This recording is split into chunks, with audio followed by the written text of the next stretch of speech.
Welcome back, everyone. This is Bando's Breakdowns. It's back in your life again. Episode 18 of Bando's Breakdowns, presented by the Empty the Bench Podcast Network, courtesy of Playback. My name is Zain Bando, and I am so thrilled to be back with you guys on this fine Wednesday afternoon. I hope you're enjoying the closing days of the summer, if you will. There's only about officially only a couple weeks of summer left for some of you. For the rest of you, it may be an endless summer vacation, and for the rest of you, it's a traditional summer into fall transition. But whatever the case may be, wherever you are in the world, thank you again for tuning in. And I could not do any of this with all of your support, and just the way you guys have been supporting my content over the last several weeks and months, regardless of where you've seen me. Speaking of where you've seen me, you who may know me as a sports journalist and ETV Network co-host. I do a lot of work, and not only for this show, as this is my main flagship show that I do every single week, and that I'm very privileged to be able to do. But I also am a co-host on the MMA Outsiders, which is one of the main flagship shows on the network. You can check out the most recent edition of the MMA Outsiders. That was episode 96. We recapped a lot of stuff. We recapped UFC 305. We talked about some news and notes items. We talked about the UFC's upcoming schedule. There's 14 events left there. We previewed and recapped PFL Hollywood and PFL Washington, D.C. respectively, and we talked about so many other things, so be sure to check that out wherever you get your podcasts. And speaking of wherever you get your podcasts, you can listen to Bando's Breakdowns wherever you get your podcasts, whether that's Spotify, Apple Podcasts, Acast, YouTube Premium, and so much more. So I'd very much appreciate that if you are listening to the audio-only platforms of Bando's Breakdowns, to please go back over to the YouTube home. It would really help us out a lot. YouTube.com/GTB Network. Again, this is very important. We just eclipsed the 840 subscriber mark, so the climb to 1,000 is slowly but surely kind of churning its way along. We're very, very close to the NFL season, so we're hoping that with all the NFL content that we have to come, whether that's football forecasts, whether that's around the week with Anthony Ballister, whether that's Grant's aimed a Bando's Blitz, which I haven't formally announced yet. I may give a little tease as to what that's going to be in the next couple of days or so. But we have a lot of football content on the way. So again, go to youtube.com/ETB Network. You're going to want to subscribe because it's going to be a content avalanche till the end of the year, and you won't want to miss any of it. I would be remiss, though, if I did not remind you also to please make sure to like, follow, and subscribe, as it really helps out the algorithm a ton. And if you turn on post notifications, you will be sure to miss a minute of anything. And speaking of missing a minute of anything, just wanted to give a quick shout out over to our friends at Playback, who have been a wonderful sponsor to us. As Bando's Breakdowns, including every other show on the network, is presented by Playback. So without further ado, here we go. Watching sports is more fun with others, but we spend too much of our time watching alone. Playback is a virtual space where communities can stream live sports together with everybody perfectly synced up. Creators can hop on stage, deliver their own play-by-play analysis and commentary, and invite viewers up for Q&A. Playback makes watching sports fully interactive and a social experience, from playing fantasy sports, repping your favorite players and teams, and watching with the commentators and communities you care about.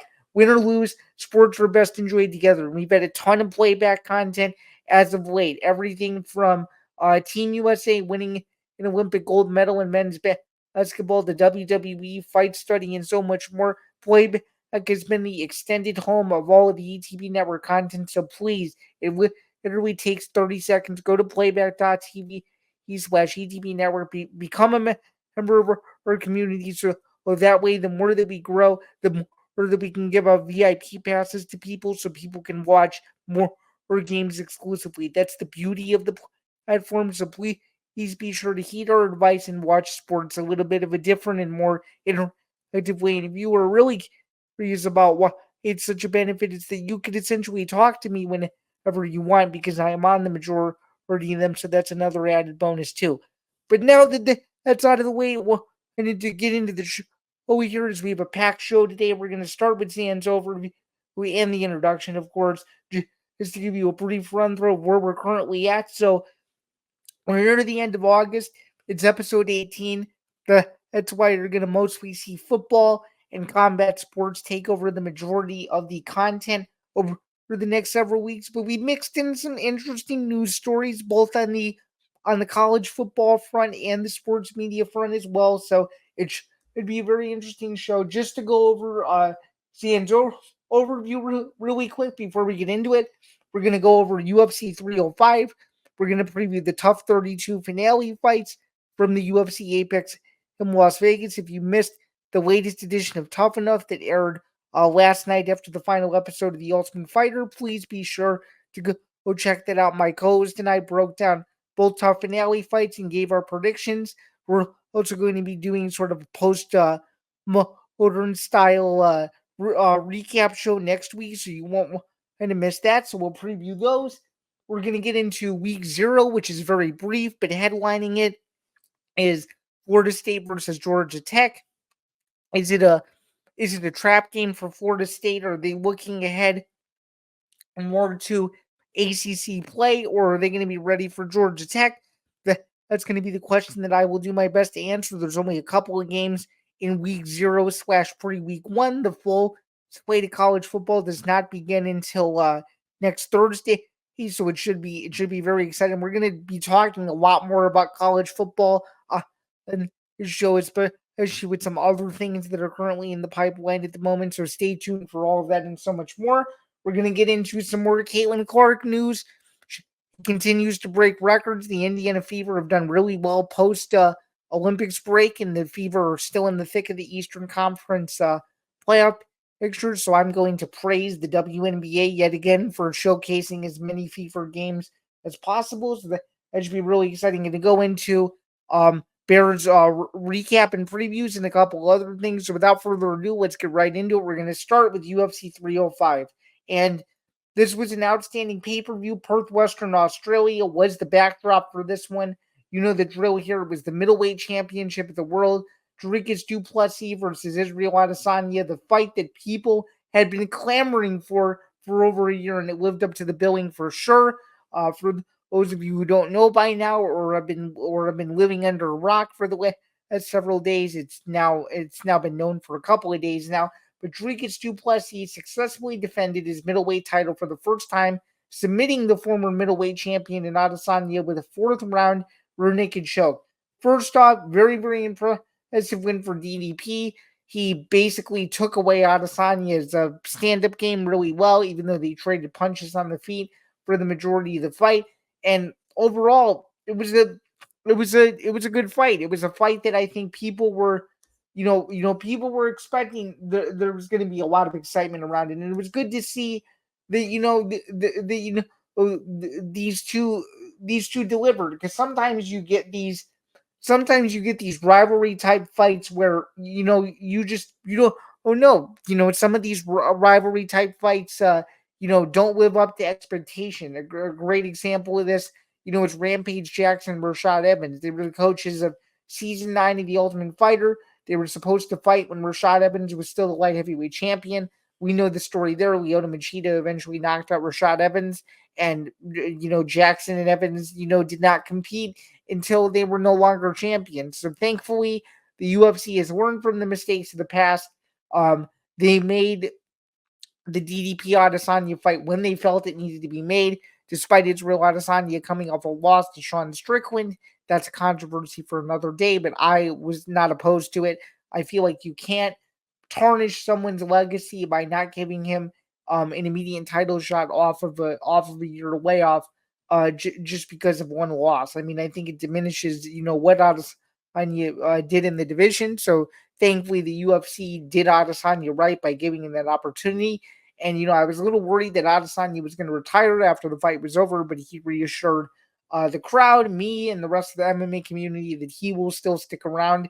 The big question is going to be, who is he going to fight next? And another big question is going to be, how long is he going to be out? Because, losing in that fashion and now being 4-4 in your last 8 is a bad look. Let's talk about DDP, though, for a second. Looks like DDP is going to finally rematch Sean Strickland. This is a fight that, as I just alluded to a couple of seconds ago, people were hoping would be the immediate rematch post UFC 297. That obviously did not happen.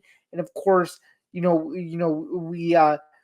looked at a rematch down the line. So it's good to see that those two are more than likely going to be fighting. They're currently the two best middleweights in the world, and then of course the outlier wild card type fight, Hamza Chimaev versus Robert Whitaker, which is going to be taking place in Abu Dhabi in October. Huge high stakes fight where potentially the winner of that fight remains in the mix for a middleweight title shot, and what would potentially be Robert Whitaker's final crack at reclaiming middleweight gold as he is getting up there in age. But overall, this card was a good card. A lot of exciting finishes. We just talked about the main event, the co-main event. Saw Kai Kara France brutally knock out Steve Erceg. In my opinion, clinch a flyweight title shot, a well-deserved one against Alexandre Pantoja, either later this year or early next year. Can't wait to see it. You also have sort of a loaded flyweight division. You're the top two.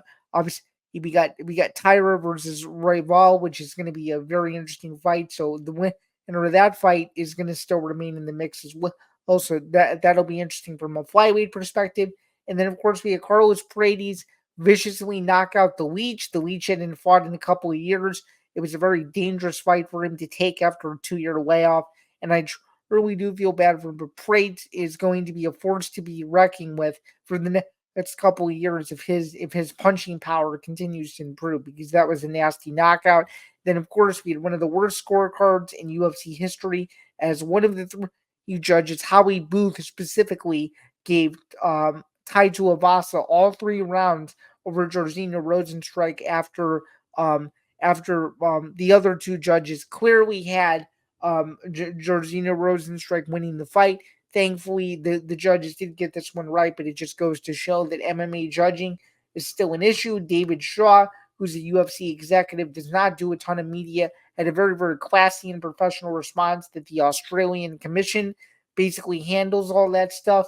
It was not really a UFC oversight decision, even though I find that a bit hard to believe, just considering how vocal the UFC has been in the past about judging and refereeing. So good to see that there was some accountability held from the Australian Commission. Just to put a bow on this so we can quickly move on, I had a horrible week with UFC predictions this past weekend. Probably my worst weekend of UFC since February, late February.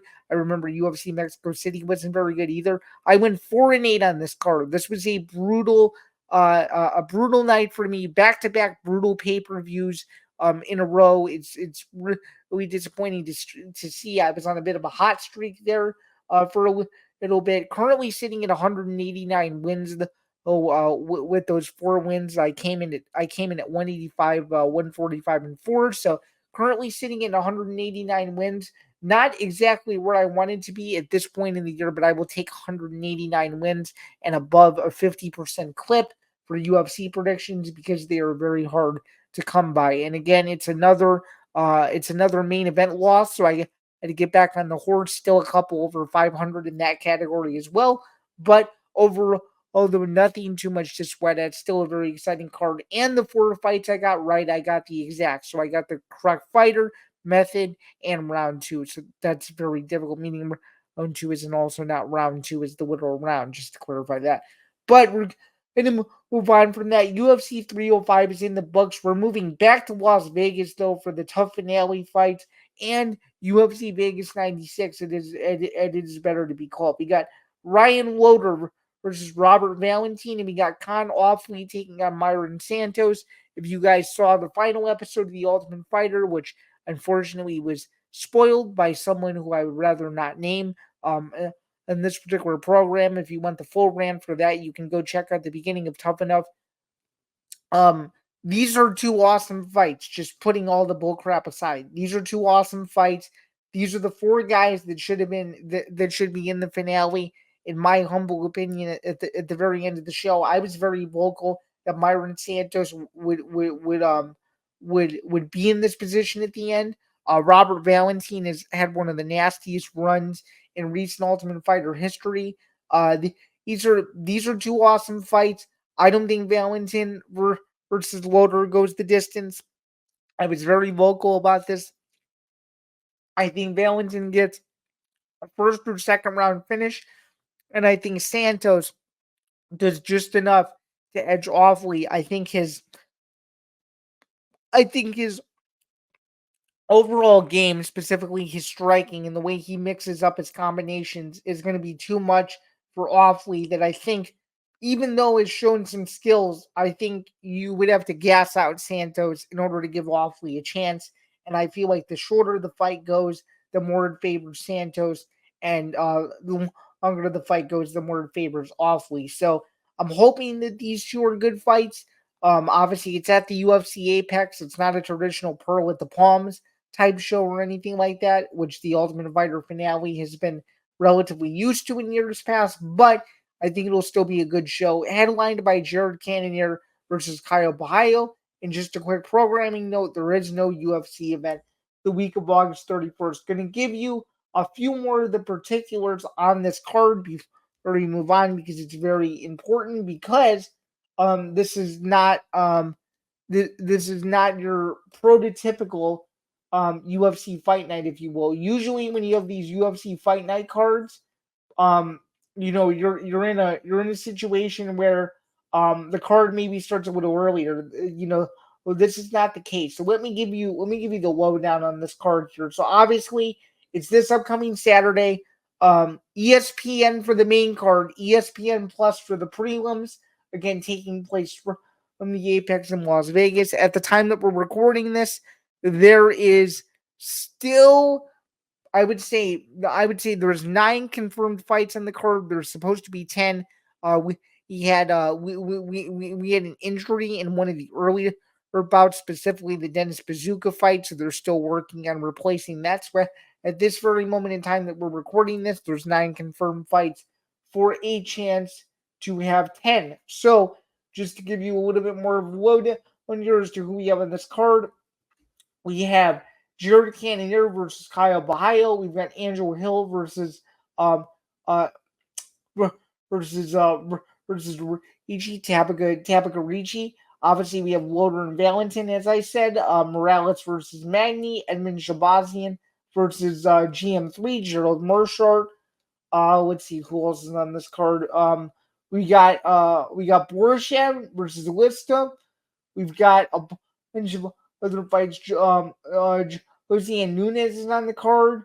Overall, this is a solid hardcores card, if you want to put it that way. This is not the most top-heavy card on paper, but if you are a UFC fan and you have enjoyed the Ultimate Fighter fights, this is at least a portion of the card that you would tune into, more so for the main card and not as much for the prelims.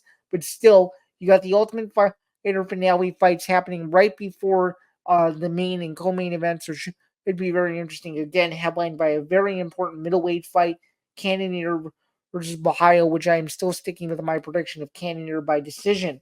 So we're going to move on from that. We're gonna move away from combat sports for a little bit, and we're gonna move into the gridiron. And that's right, college football week 0 / mini week 1 is this weekend, August 24th. A lot of exciting, sickos who have been waiting for college football for over a year. This is going to be the first Saturday with football this is going to be the first weekend with football all the way until the Super Bowl. So football junkies rejoice, because it's that time of year again. Again, college football week 0. I cannot wait. I cannot wait. I've been waiting for college football the entire summer, so it's going to be awesome. Let's take a look at the week 0 betting lines. We have a couple of games this week that we should be focused on, including a game in Ireland. So this is according to ESPN. Okay, so here we go. Number 10, Florida State and Georgia Tech open their seasons in Dublin in the annual Air Ligas College Football Classic at noon Eastern on ESPN. The Seminoles are coming off a season in which they went undefeated and won the ACC, but missed out on the college football playoff. Things might be different this year with the new 12-team format set to debut at the end of the season. Florida State is currently listed at 35-1 to win the national championship, according to ESPN Bet, and plus 140 to make the college football playoff. We've got some other interesting games on tap. FCS versus FBS showdown. Montana State versus New Mexico. Currently, Montana State is still the favorite over the Wolves there. And of course, in the nightcap, we've got We've got Southern Methodist, a new addition to the ACC, taking on Nevada, which would be interesting. And then, of course, because they have to, because it's college football, we have Hawaii closing out the night against Delaware State as a 38-point favorites. Let's take a look and go through these here. So we have the ESPN cap game here. Florida State favored by 11.5 over Georgia Tech. The total on that game is 55.5. Of course, betting odds and totals are set to change here.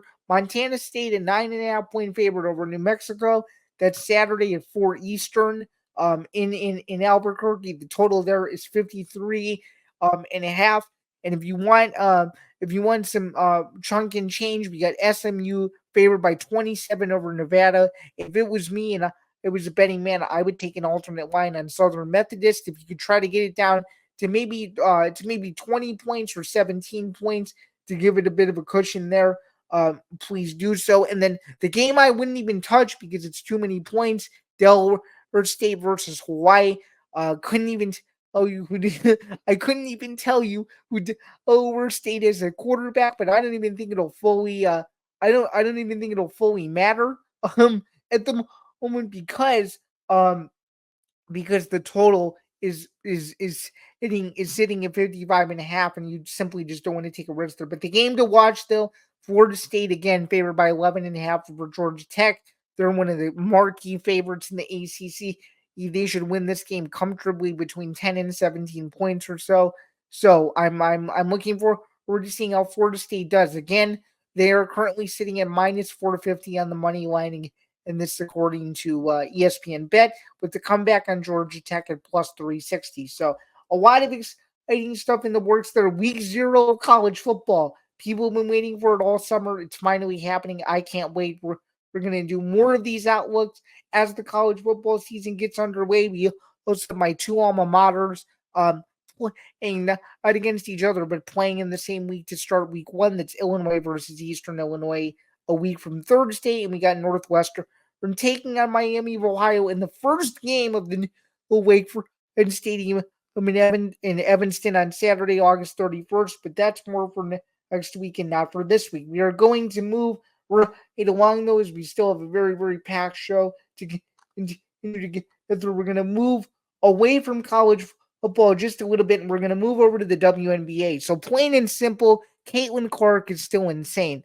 Obviously, Caitlin Clark, in my opinion, is a clear lock for the WNBA Rookie of the Year, and this just goes to show it. So, of course, because she's Caitlin Clark and because she is the player that she is, she continues to break even more records. She continues to do everything. So, according to the Associated Press, the Indiana Fever won their last game against the Seattle Storm. This was a 92-75 ass kicking. To put it, this game was not even close.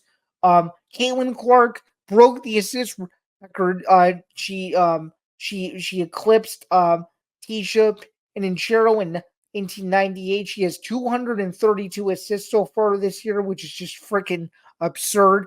I mean, there's very few, I think, people in the world who could achieve 232 assists near the end of the regular season, let alone in her first year. I mean, this is freaking nuts. She had 23 in the game. Kelsey Mitchell scored 27.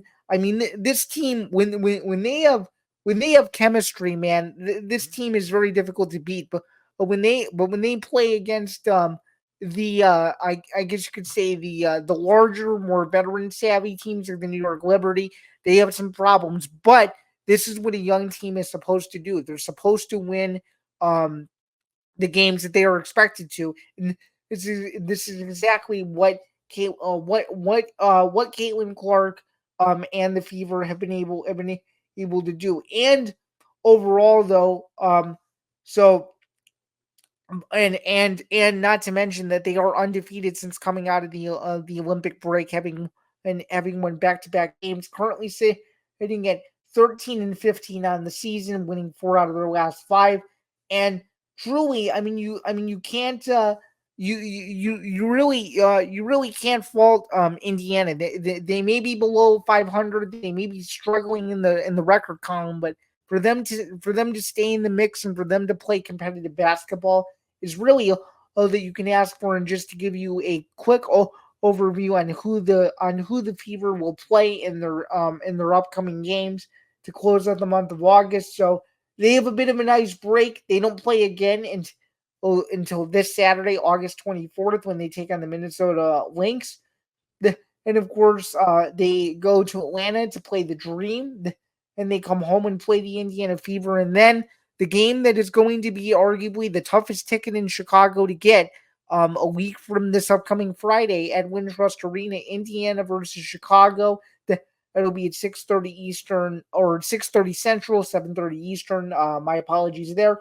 And of course, just to kind of just a little bit going into the beginning of September, they travel to Dallas to take on the Wings, and they come home and they play and they play they play the Sparks, which actually is a game that they'll probably easily win because the Sparks are last I checked one of the worst teams in the WNBA. So very exciting to see that Indiana has a couple winnable games uh coming up, and obviously I'm looking forward to seeing what Indiana continues to do as the season and he's done a lot of exciting stuff there. And just a small plug, if you want more how to watch content on Caitlin Clark, um, courtesy of the Sporting News and yours truly, I have you covered for the next couple of weeks on Caitlin Clark Central Watch. So you guys will be covered there from a WNBA perspective, even though that is not my formal usual cup of tea, so to speak. We're gonna move from the WNBA and we're gonna move over to the NFL. Also, I know I am dragging this out a little bit, but this has been fun. I went to the Bears game. I was there on Sunday. I got to see the Bears take on the Bengals. It was my first Bears in person experience in 6 years. I did skip the Justin Fields era, unfortunately or fortunately, depending on how you want to look at it. But I got to see the Bears dominate the Bengals. Final score there was 27-3. I got to see Caleb Williams score his first touchdown at Soldier Field. This game was this game was awesome, and I understand that it's preseason and stuff like that. But you mean to tell me that the Bears were 3-0 in the preseason, and you mean to tell me that the Bears have only given up under 17 points in the last two preseason games, and you mean to tell me that Caleb Williams is finally learning how to run around and do things that'll make Soldier Field happy for the next several years? I am ecstatic as a Bears fan knowing that this guy is our quarterback. But I just wanted to send a quick message to Soldier Field because I was very disappointed in in part of their accommodation process. So, full disclosure, I did get to the Bears game late. There were reasons beyond my control as to why I did arrive at Soldier Field late. But in my opinion, it should not take fan services 30 minutes to secure me and my and a friend who I won't name out of respect on your. To me, it should not have taken 30 minutes to secure the eventual seat that I sat in. When the seat was open the entire time, there needs to be a little bit more of a better protocol. And this also includes the protocol of having to call Soldier Field first to see if they have any available ADA seats, only to find out to be told no. And then, of course, go over to the ticket office once you arrive at the stadium. To me, it's a very convoluted process. Thankfully, I don't think I'll have that problem when I attend the Patriots game in November, but it's easier said than done. I just think they need to make it a little bit more fan friendly, especially for people with disabilities who can only sit in certain seats. But it is what it is. I got to see the game from basically the second quarter onward, so I can't fully complain. I just hate attending sporting events late, but it was nice to see the Bears win. This week it's their final preseason game, though. They're playing the Chiefs on Thursday night. It's a road tilt against the defending Super Bowl champions. Not a whole lot to be excited about here. Probably won't see a lot of starting action from either side as you got to keep Mahomes and Williams healthy. So there's not really a ton to say. There's just going to be guys that are looking to make the team, and it's going to be interesting to see what happens is every team tries to cut its roster down to 53. And it's even more interesting, too, is how the Bears are going to handle a vibrant crowd environment in a loud stadium like Kansas City. I mean, this is, I think, one of the loudest, if not the loudest stadium in the NFL. So this is a good early test to see how the Bears do on the road against competition that where the competition is significantly better, but it can still they can still do some things to adapt and shift and change before the first game of the regular season. So should be exciting to see. I'm picking the Bears to finish undefeated. Probably a lower scoring game. I'm going to see 2017. That's just a random final score there. I just think that at this point in the preseason, not a ton matters. I mean, you could be the Packers and only score 2 points against Denver, and no one would even bat an eye about it. So I am picking the Bears to win on the road, but I do think it'll be good to see them get some rest before they open Week 1 at home against Tennessee. So it should be very exciting there. So again, I'm taking the Bears. Gonna give my quick thoughts on Fanatics Fest that took place in New York. And as some of you guys who follow the network know, we had a couple of people in attendance at Fanatics Fest. Seemed like a phenomenal time. I don't know if Chicago does anything remotely similar to this, but I think they should. It brought out sports fans and celebrities and pop culture stars from all over the country for one weekend to congregate at the Javits Center. All closing out with the Jake Paul Mike Tyson press conference is one of the final events. But I just thought it was cool that from a sports perspective, to me, it seemed like first off, a tremendous way to connect with their favorite athletes, number one. And number two, if you were a member of the media, which I more than likely would have gone as, depending on who showed up and depending on where it was, it seemed like a great networking opportunity to, to introduce yourself to other people within the space. So I do think there are more benefits to it than drawbacks, and I do hope that other major cities in Chicago follow suit with a similar event like this, because I would certainly attend it for sure. And obviously, Fanatics is a huge company that, or they're known for clothes and they're known for card collecting and they're known for several other things. To me, it just seemed like an absolute blast. It seemed like sports fan heaven the whole weekend, even if the prices were a little bit more expensive. But with all that being said, though, it was good to see that it kind of went off without a hitch, and it seemed like there were a couple good guests there, including Dana White, Michael Chandler, Holly Holm, Alex Pereira, Tom Brady, Stephen A. Smith, and a bunch of other crazy names that you probably couldn't even fathom seeing them in person. I've seen Stephen A. Smith in person in Arizona, and even I was awestruck when I saw him for the first time. I can't imagine what it was like for other people, but this was super cool, super cool for the sports media space, and very much looking forward to seeing what Fanatics does in the future. Breaking news within the last about 20 to 30 minutes or so at the time that we're recording this. It is official. It is no longer a rumor. Ariel Helwani, the biggest name in the combat sports MMA space, is finally over at Yahoo Sports. He announced the news on all of his social media platforms, including X. So I will happily read the tweet to you guys right now. Life update: I'm extremely excited to announce that I am partnering with Yahoo Sports to launch a brand new combat sports vertical: MMA, boxing, pro wrestling, the works. The spot uncrowned.com, which if you go to uncrowned.com, it is a bunch of coming soon things and so much more. So here we go. In addition, my show, now finally entitled The Ariel Helwani Show, is expanding. More days, more content, same time, same format. New New York City studio. So it's not going to be the Vox Media studio anymore, as he is no longer with them. And here's the deal. I'm coming back to my YouTube channel, my pod feeds. I will own all of my content. Everything will premiere and live on my channels, among other places.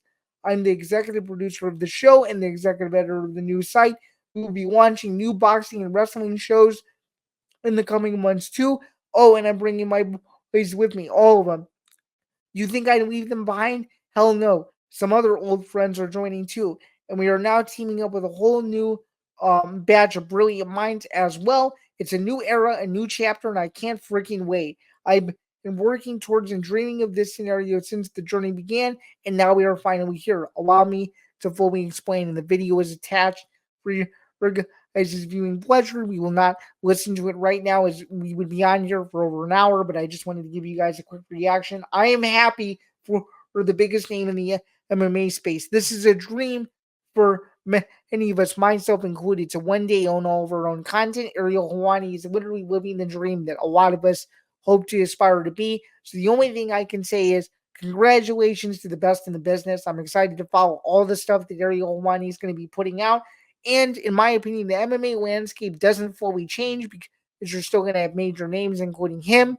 You're still going to have Brett Okamoto. You're still going to have John Morgan. You're still going to have James Lynch. You're still going to have people like Cole Shelton and myself. You're still going to have content creators like Dylan Rush, Dylan Napoleon, Dana, my executive producer behind the scenes, myself, and so many other people that you can still consume. But to see the king of all MMA media at the top getting all of his own branding, promotion, and owning all of his content, the only thing I can say is congratulations. I'm excited to see what Yahoo Sports does as they get back into the MMA space for the first time in a really long time, and do it his way with his full control and his power. So I'm very excited to see how this whole landscape transpires. I will do periodic Ariel Helwani updates if I see anything interesting, and I'm excited to learn more about it.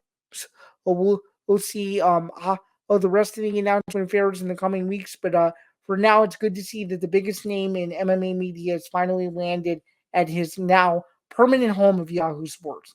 Okay, transitioning back over to college football just briefly, we had some pretty interesting news in the world of college football TV talent, in the sense that Colt McCoy has officially retired from the NFL and is going to be joining NBC's Big Ten coverage out of the 2024 season. This is big news and a huge upgrade for NBC, just considering that this is this is still new. So I'm going to read a portion of the press release here. This was as of August 19th out of Stamford, Connecticut. Colt McCoy, a two-time Heisman Trophy finalist at the University of Texas and 14-year quarterback, will join NBC Sports as an analyst for Big Ten coverage. McCoy will serve as a game analyst and will also appear on the Big Ten College Football Studio Countdown Studio Show. He will make his debut alongside Paul Burmeister, Catherine Tappan, who you guys might know from her stint at the NHL Network and doing other sports. Deion Sanders, Shedeur Sanders, Matt Rule, and Dylan Raiola.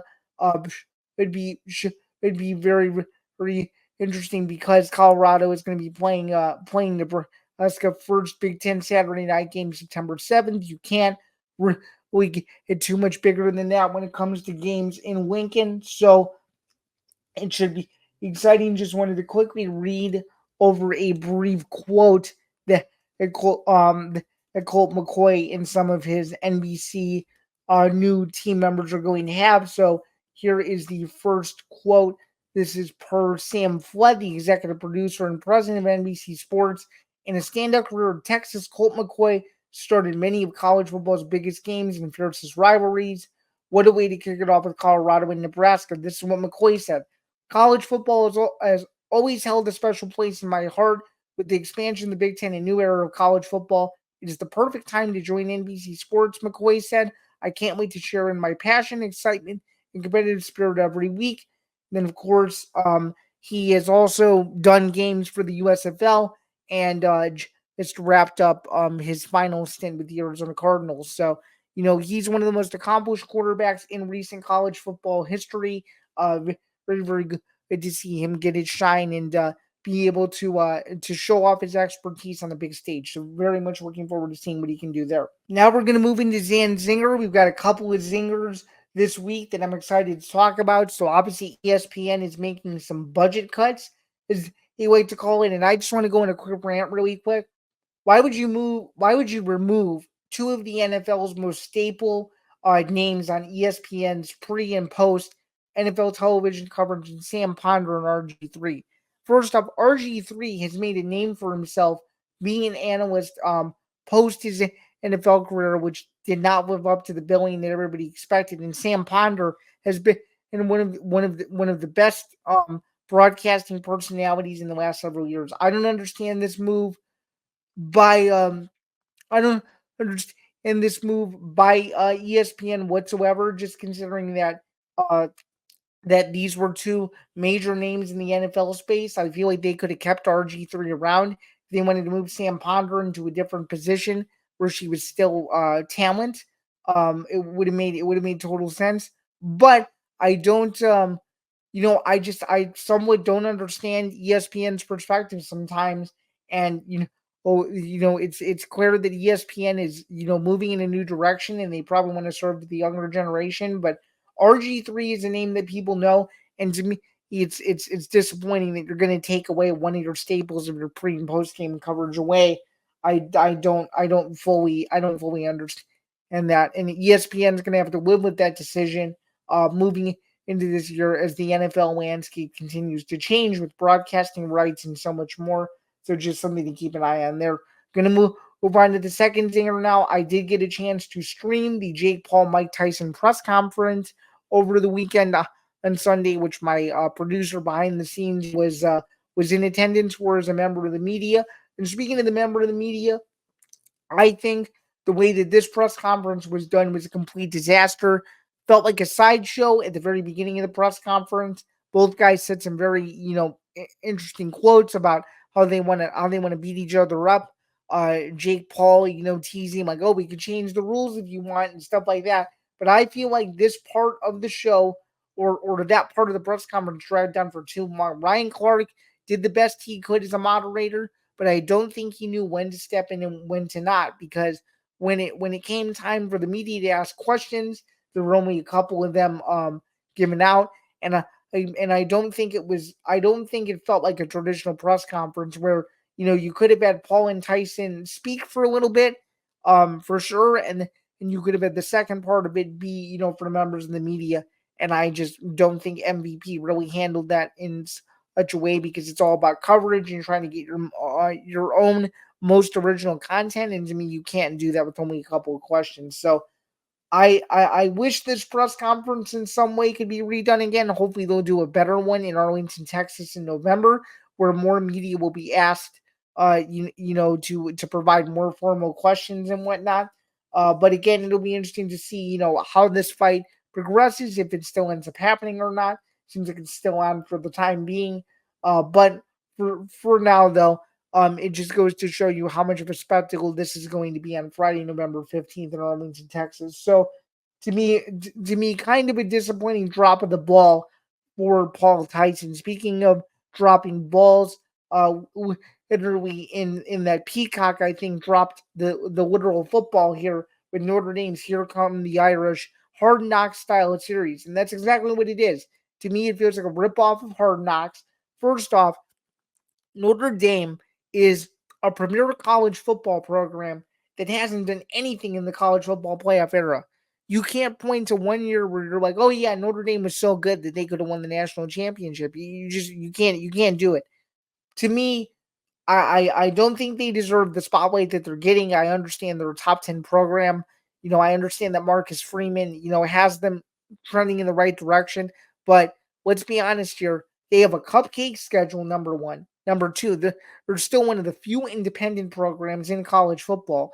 And number three, they avoid Michigan and Ohio State and some of these other big time programs, to where they're only playing in my opinion, when you look at that schedule, two, maybe three relevant games. You got a game against Florida State, a game against Texas A&M, and a game against USC. That is no disrespect to any of those three teams, but that is not that is not the how do I say this? That is not the cream of the crop in college football, if you will. If you're Notre Dame, you're scheduling Michigan, you're scheduling Ohio State, you're scheduling Oregon. You're not doing any of that, and I think this is all for show. And to pull one in from Luke Thomas, they're all for show, nothing for go. Notre Dame is going to have to prove to me that they can win football games on the field, because if they can't do that, then we're gonna have a bit of a problem, and I feel like that's something that it's something that I think people need to be wary of. When it comes to this, is that even though Notre Dame is a premier program, sometimes I feel like things need to be let go. And this docuseries, while it may be good, I think this is one of those things where Notre Dame could have done a much better job and maybe doing some different promotional work, maybe on social media, not a full TV series. So that's all I have to say about that. Notre Dame, I think this is a slap in the face to all of these other college football programs that currently deserve the shine. And to me, I don't think Notre Dame is one of those schools, at least right now. NFL over under projections now on and look ahead. We're going to get right to it. This week, we're going to go over the NFC East, which of course features the Philadelphia Eagles, the Dallas Cowboys, the New York Giants, and the Washington Commanders. So, speaking of NFL over under, I'm going to give you my NFL over under predictions for all of these teams, because if you think about it, the NFC East is one of the weirdest divisions in terms of swapping champions almost every single year. So, according to Vegas insiders, Kevin Rogers, let's take a look here. So, the Eagles are the slight favorite to win the NFC East at FanDuel at minus 140, which is not a surprise whatsoever. And I do think too, when you think about over unders, is all these teams play a very, very difficult schedule, which is something that I don't think a lot of people um give give this division enough credit for. And I think and I think when it comes to all that stuff too, like what I feel that people are forgetting is that, these NFL odds, continuously change every single week. And I feel like and I feel like when it comes to, ESPN and all of these other, betting platforms, you just simply don't know. So let's go through team by team here. Philadelphia Eagles here, their over under projected total is 10.5 wins. I think they can probably eclipse this win total, just considering that, all the talent they bring back with Jalen Hurts and everything. This according to ESPN. Philadelphia has gone under the total of 7, under the total in 7 of its last 8 seasons, when it had a win total of 10 plus. Eagles have 11 plus wins in back-to-back seasons. They haven't had 3 straight seasons since a 5-season streak from 2000 to 2004. And a fun fact about that is they made the NFC Championship game every year. So, just something to keep in mind there. I actually do like the Eagles to win the NFC East this year. I think they bounce back, and I think they fix all of their problems that they had a year ago under Sirianni. Let's take a look at the Giants now. Uh, early as of a couple months ago, this is more so according to a long form ESPN article. 6.5 is the over under there. I don't know. This one's tough. It depends on if Daniel Jones is 100%. I'm gonna my rough prediction on this is the under here. I just think the talent depth just isn't there, and losing Saquon Barkley is extremely disappointing. And obviously they just have one winning season in the last 7 years. That's bad news. So I like the under for the Giants there. Taking a look at the Commanders, they obviously have a new quarterback in Jaden Daniels. Stick a fork in them. They'll probably win between 4 and 5 games. I'm gonna say the under. They haven't had a winning season in a long time. I think it's been 9 years now. So give me the under on that. And finally, when taking a look at the Dallas Cowboys, I think if Prescott stays 100% healthy, I think if CeeDee Lamb actually plays, they'll hit their over total. But I think the Eagles do enough to edge them out and win the NFC East by splitting the season series. So I'm looking forward to seeing this NFC East. It's always chaos and parity, but I do know that the Eagles and Cowboys will be there at the very, very end. Going over now to the NFL preseason week 3 slate. It's the last week in the NFL preseason. I've been lucky enough to give you guys the full schedule and change for all of these games, as we get closer into the NFL season. So starting out, we Had a couple games on Thursday. The Colts taking on the Bengals in Cincinnati. Obviously, we went over the Bears-Chiefs game. Jacksonville travels to Atlanta. This is to start the Friday slate. Miami goes to Tampa Bay. San Francisco goes to the Raiders. And then obviously starting on Saturday, the J.J. McCarthy list. Minnesota Vikings go to Philadelphia. Baltimore goes to Green Bay. Pittsburgh goes to Detroit, which could be interesting there. The Rams go to Houston. Also on Saturday, Panthers go to Buffalo. Chargers go to the Cowboys. Giants go to the Jets in the New York, New Jersey crossover game, whatever you want to call it. There, in the intra-conference matchup, and of course Cleveland plays Seattle, and going into the Sunday slate here, Tennessee plays the Saints. The Cardinals play the Broncos, and the Patriots play the Commanders, which means we are inching closer and closer to September 5th when Kansas City raises the banner ahead of their game at home against the Baltimore Ravens. So very, very exciting stuff there. Just wanted to thank all of you guys for tuning into another edition. Again, this has been Bando's Breakdowns, episode 18, presented by Playback. This has been an absolute blast to do. It is every single week. Stay tuned for a surprise special announcement as to what next week will look like. But for now, be sure to like and subscribe to the Empty the Bench Podcast Network. Just eclipsed 840 subscribers. Again, go to youtube.com/ETB Network. And then, of course, this show, along with every other show on the network, is presented by Playback. Again, you can go to playback.tv/ETB Network to learn a whole lot more, including our live stream schedule. So please sign up. That's going to do it, though, for another edition of Bando's Breakdowns. Thank you again for tuning, and I can't wait to see you guys later, and I can't wait for football to officially start, as it is going to be a hellacious fall. So I'm very excited for it, and until then, have a great rest of your week, and I will see you guys later. Have a good one.